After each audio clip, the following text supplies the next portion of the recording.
Think about the last thing you watched on TV, or the music you listened to today, or even what you ate for breakfast.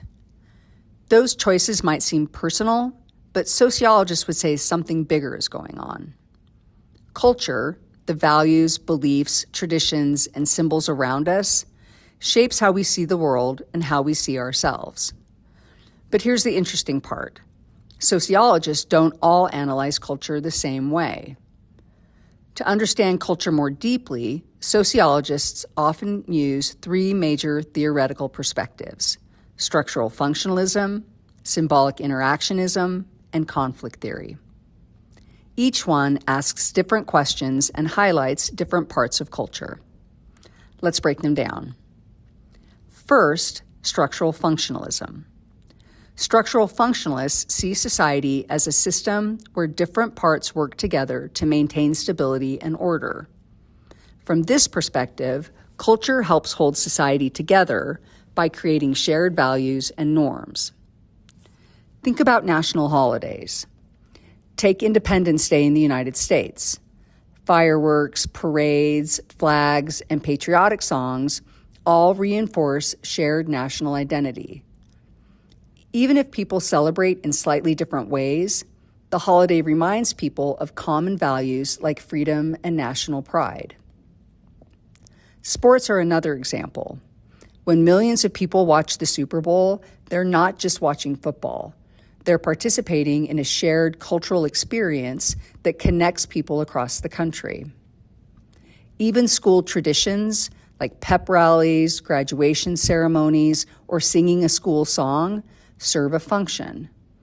They create unity and reinforce the idea that students belong to a larger community.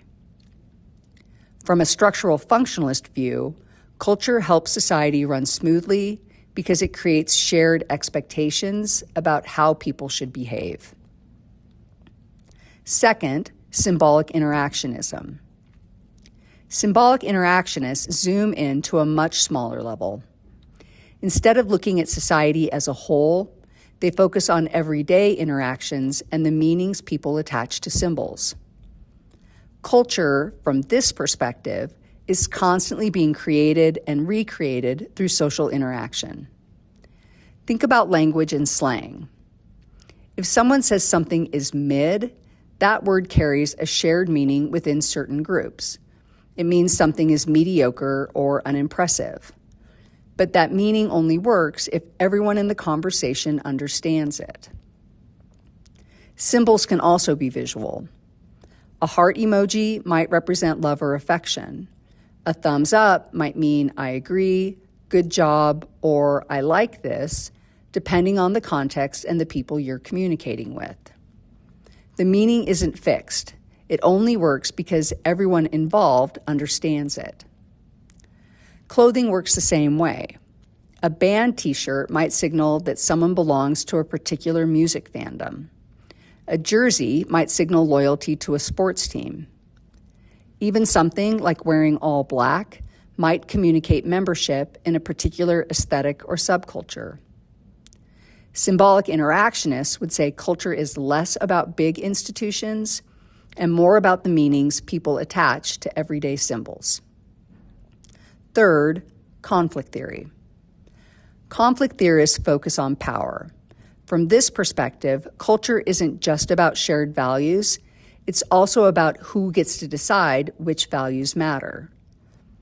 In other words, culture can reflect inequalities in society. Think about media representation. For many years, movies and television overwhelmingly centered white, Western perspectives while underrepresenting many other cultures. Conflict theorists would ask whose stories are being told and whose stories are missing. Language can also reflect power. The term standard English suggests that some ways of speaking are more legitimate than others. But sociologists point out that dialects like African American Vernacular English follow their own grammatical rules.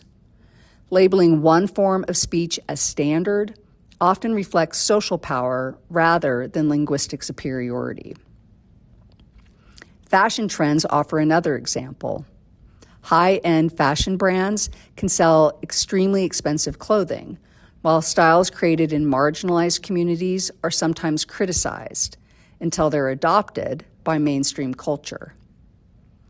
From a conflict perspective, culture is often a site of struggle, where different groups compete over influence, recognition, and resources. So what does this mean? The same cultural phenomenon can look very different depending on the theoretical lens you use. A national holiday might look like unity through a structural functionalist lens. Through symbolic interactionism, you might focus on the meanings behind the symbols people use during the celebration. And conflict theory might ask whose history is being celebrated and whose is being left out. That's the power of sociological thinking. These perspectives help us move beyond "that's just the way things are" and start asking deeper questions about culture, identity, and power. Because culture isn't just something we inherit. It's something we constantly create, interpret, and challenge. And once you start seeing culture through a sociological lens, it's hard to stop noticing it everywhere.